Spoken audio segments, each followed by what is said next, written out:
First, we need to solder a normally closed and normally open button to the control card.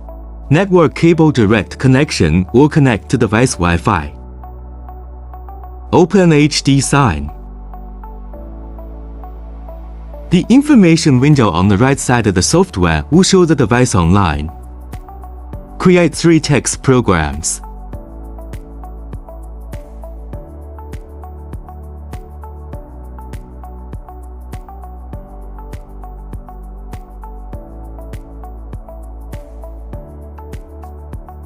Click Operation. Button Settings. Change play mode to button control on.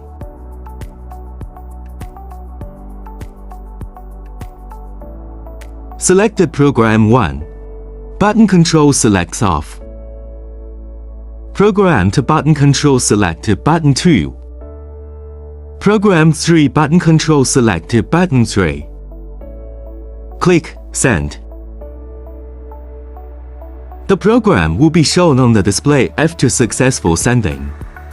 Press the corresponding close button to switch the corresponding program.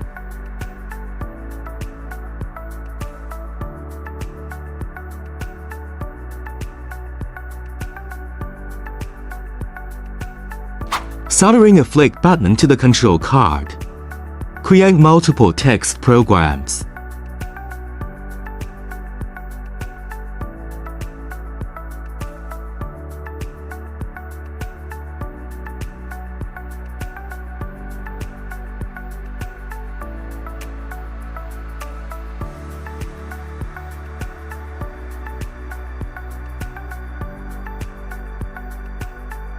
Click Operation. Button Settings. Change play mode to button to switch. Button to select switch to next program. Button 3 select switch to previous program. Click Send. Switching programs at the touch of a button.